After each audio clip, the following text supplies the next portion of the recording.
welcome everybody today. This is an occasion we've been waiting a few months for, and we got a great day to do it. But I felt very strongly, and I know the City Council did as well, in improving the measure to name the central garage after Larry Wroden. That Larry's lifetime of contributions to our city had to be recognized in some significant way. 38 years is a long time to devote to any organization, to a community, to a city, and it is a track record of significant accomplishment, of significant development of the city. And Larry has seen a lot. Larry's first impressions of city work were formed in the South End, and this is really going to date him, when the hurricane dike was being constructed. Now that's 50 years ago now, right? And I remember last year we had that ceremony at the dike, and had you up there to reflect on your observations and seeing the thing built. But that was an impression that stuck with Larry for a while, and then when he signed up to work for the city back in the early 70s, it was really an uptick in the love affair with the city. Like, Larry wanted to give back to this place, and has done so in ways that will really resonate for not just the current generation, but for generations to come. There's a long list of things, and let me give everybody the bio. So Larry began his career with the city as a sewer inspector at the age of 23, and that would be January 20th, 1975, Larry. Remember that day well.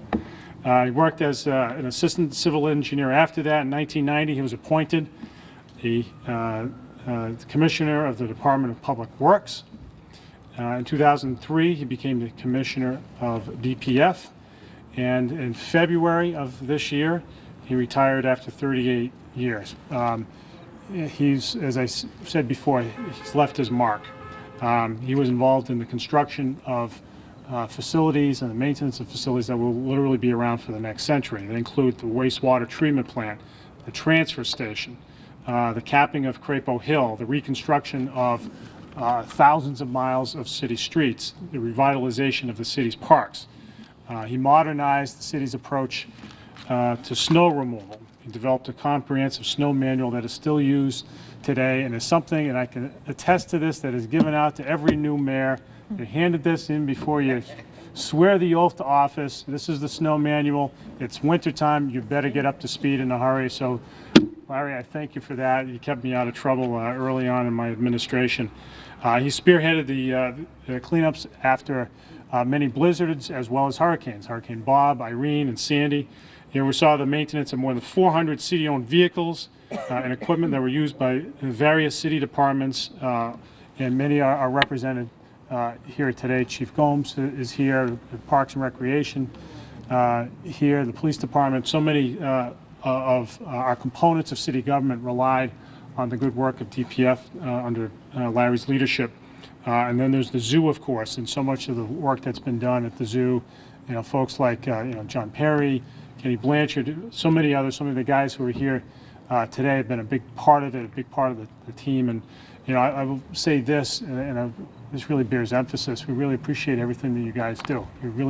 There are, and you need to know this, and I think you know this, but it bears repeating, that you'd be hard-pressed to find another city that gets done what you guys get done on a regular basis in terms of just keeping everything going. Other cities have to farm it all out, outsource their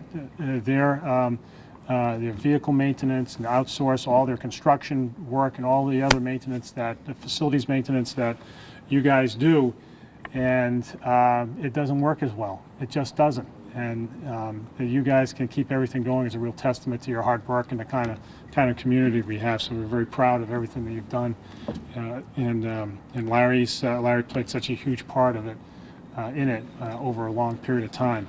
So Larry, this is a terrific occasion. I just want to say, my time working with you over the course of the better part of the year, you really helped me get off to a good start in my administration, and you're going to be sorely missed. You've contributed in enormous ways to the life of the city, and know that you, through your efforts, you've made New Bedford an even better place, and that's something to hang your hat on as you go forward in your retirement. So, Larry, thank you very much. I'm going to have city councilors come up and say a few words as well, and then we'll do the unveiling. But Larry, thanks for everything. Thank you, Mayor.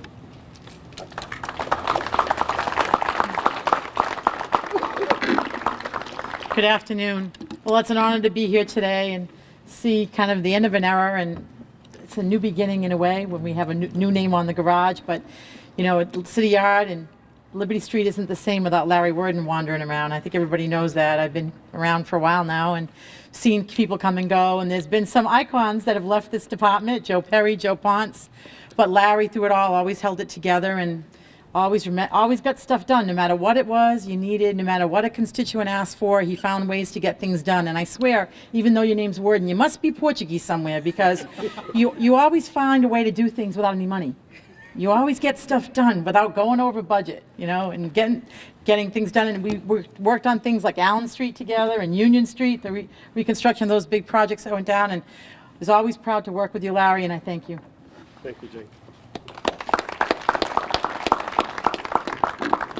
I will be brief, but Larry is certainly missed throughout the council. I know that with all of us, with all the many constituents that we serve in the city of New Bedford, along comes that with many of their concerns. And I can tell you this, with not only many department heads here in the city, but Larry is missed because not only did we send those constituents' complaints to him, but he always responded very quickly and took care of those matters very quickly as well. So he's certainly missed. We went through our first budget process without him, and you know, we were thinking about him, and as the mayor says, he's glowing, he's tanned. It just makes us all want to retire very early, and we just wish him a happy retirement, and just wanted to let you know that we really do miss you. Thank you. Thank you, Councilor. As I said it on the council floor, you were the first department head to meet with me. I got elected on a Tuesday, and I think I called you Wednesday morning, and I said, I'm going to Florida, and I'll be back on this day. And we met that next day when I was home from Florida, and you took me on a tour of everything that you did. And I was amazed that you did it, and that's my phone going off, I'm sorry.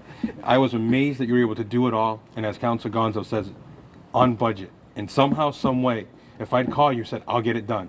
And I never had to check, because I knew you said you'd get it done. Your name was on it, it would get done. And that means more to a city council than anything. And over the time, I honestly called you a friend. And I respect you for everything that you did for me, and you have a beautiful family. Congratulations on your retirement, and I do miss you. Thank you, Joe.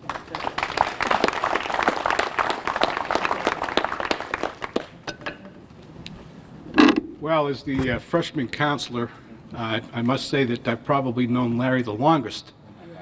47 years ago, we met at New Bedford High School, and we've been friends ever since then, and managed to bond with each other over the years. When I worked in the Bullard administration in the 80s and early 90s, Larry's name came up as the acting Commissioner of Public Works. And I was among a staff meeting with the mayor, and we all looked at each other and said, you know, that's not a bad idea. And that idea carried forth for a number of years since then. And I have to tell you that Larry, I didn't have to call Larry when I got elected councilor. He sought me out as well and just said, hey, Jim, we've been friends for a long time. Just let me know what you need when you need it, and we'll take care of it as best as we can when we can get to it. And that's been the trademark of DPI, Department of Public Works, all of the transformational names that you've gone through. And he's been the guy that's been the leader for you folks, and very clearly, each and every one of you have contributed to the successful work that's been done throughout our community. So I thank Larry, and I thank all of his team as well. Thank you.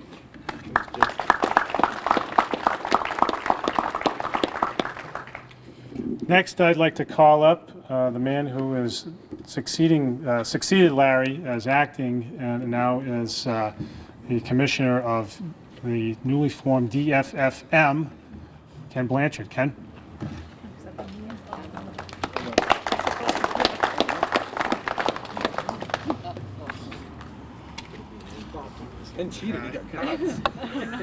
I first met Larry back in the late 80s, early 90s, again working for Mayor John Bullitt at the time.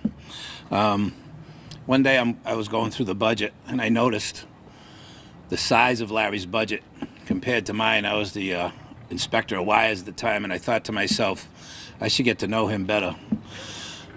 So I did.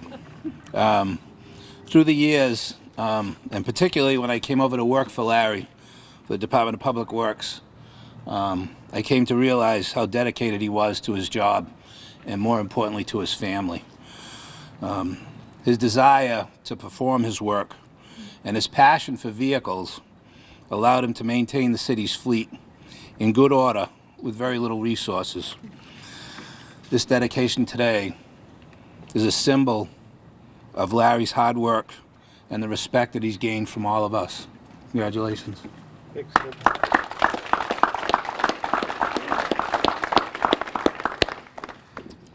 I think Ken hit it right on the head. Among other things, Larry has a real passion for vehicles, and so I don't want to delay the proceedings any longer because I know Larry's looking around and thinking about tinkering on some of the vehicles here, going to a GSA auction, picking up some cars for the city. So let's not hold things up any longer. Larry, come on up, and congratulations again.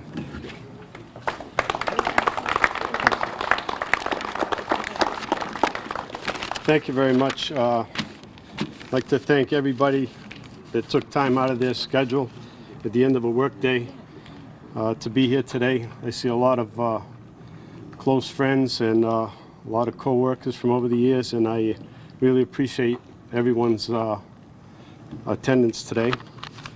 I'd like to thank the mayor for his kind words, and I'd like to also thank the members of the City Council for their kind words. I appreciate everything that was said. Back in February, when I had my last day of work, the mayor announced that he had planned to propose dedicating the central garage to be dedicated in my name. I was stunned. I didn't know. I think I was speechless that day. It's an honor that I had never thought that would be something that I would ever achieve. But I guess, as the mayor said, if you're around that long, you gotta kind of get something named after you somewhere along the line. You didn't say that. No, I said that. I also would like to thank the City Council. It was proposed to the City Council, and it was approved by the City Council. So again, I'd like to thank them for their thoughts in going forward with the idea. The building after today will have my name, and you know, that's an honor. And when people drive in and they see the name, they're going to remember my years of service, and that's an honor. I'd like to take a few minutes just to make comments about the garages, this garage and our other garages, and the people that worked in them. I think a lot of the credit goes to these folks. Most of them are in attendance here today. A lot of them current employees and some former employees. And I just wanted to run through a little bit about when I took the job back in 1990. My area of expertise was construction. I came out of the engineering department, a large department. I took over a large department with a lot of different divisions in it, the garage being one of them. And I recognized early on how important maintaining the fleet was to all of the city departments. Just we maintain all the vehicles that are used by city departments in either this garage, the police garage, fire garage, and we have a maintenance garage at the Brooklyn Park facility. It was staggering the amount of vehicles and equipment that had to be maintained on a daily basis. Fortunately for me, back in 1989, Mayor Bullitt had just purchased a large quantity of new vehicles, so we were in a position where we were starting out with a good, solid fleet at that point. I had, at that time, I appointed a gentleman by the name of Charlie Souza. Charlie's here somewhere. I know he's here somewhere. Charlie's there. I knew Charlie. My knowledge of Charlie, he was the best truck driver and the best heavy equipment operator that you could find in this city or in this area. I didn't know about his mechanical abilities, and it was brought to my attention. So we sat down, we talked. He was interested, and I appointed Charlie to be the garage superintendent. It was a position that he held for 12 years, and quite frankly, I relied on him heavily. Charlie knew every component of a vehicle, and there was not one salesman that was going to tell him anything that he didn't already know. And having him on our team was phenomenal. We bought vehicles during the Tierney administration, and Charlie was always at the table and did a great job for us, maintaining the existing fleet and purchasing of new vehicles.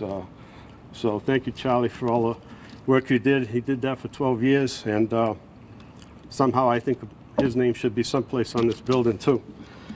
Rick DeAguiar took over in 2002. He did the job for the next 10 years. Continued on. Charlie and I had discussed who should replace him when he retired.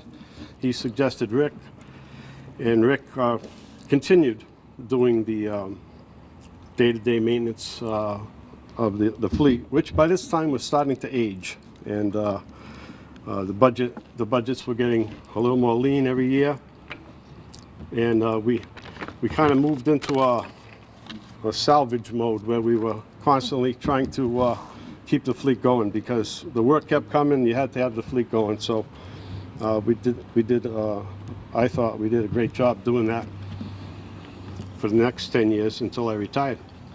I want to also mention the garage staff, not only in this garage but the other garages, all of the mechanics, all of the welders, all of the body repairmen.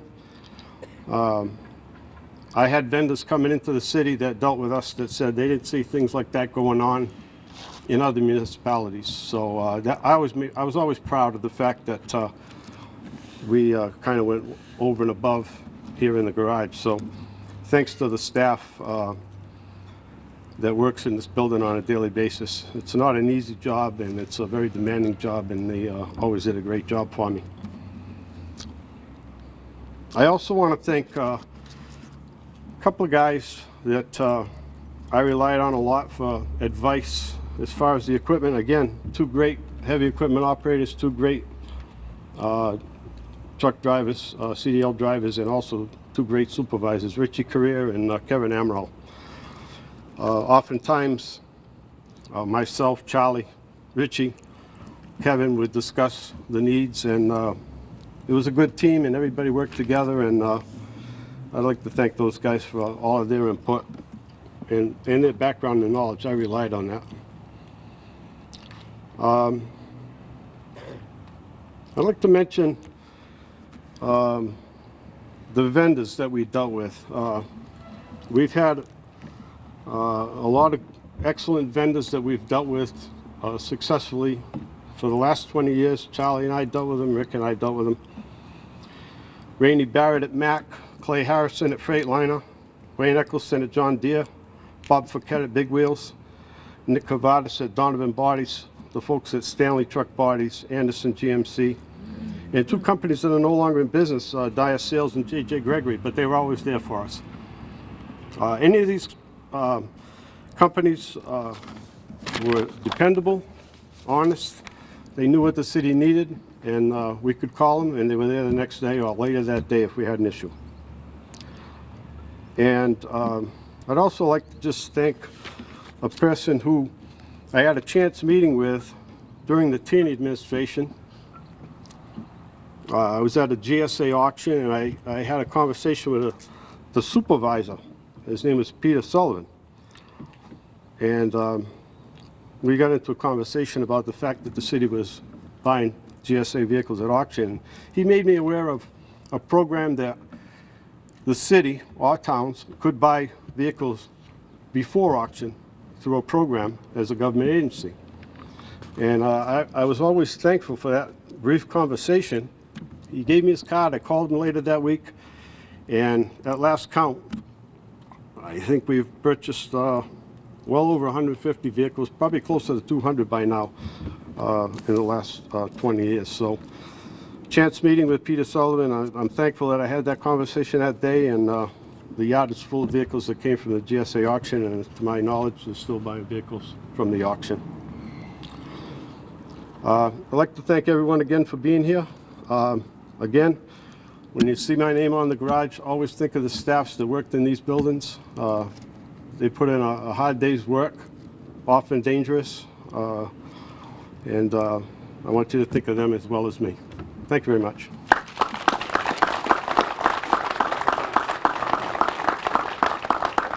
All right, without any further ado, let's we have the whole Worden family come on up, and I think all we have to do is pull the string, right? Is that all?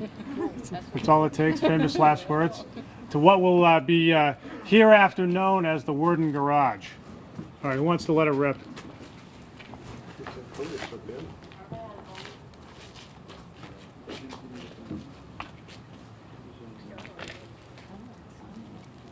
We need one other person. How about?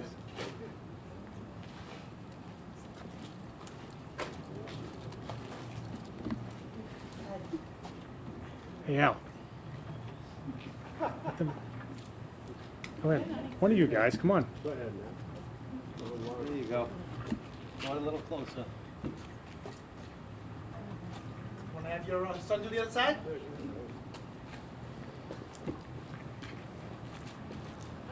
See, this way it doesn't work.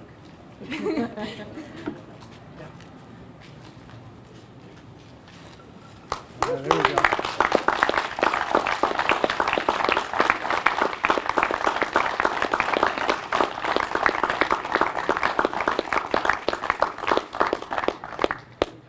Nicely done. I can tell you guys have done sign unveilings before.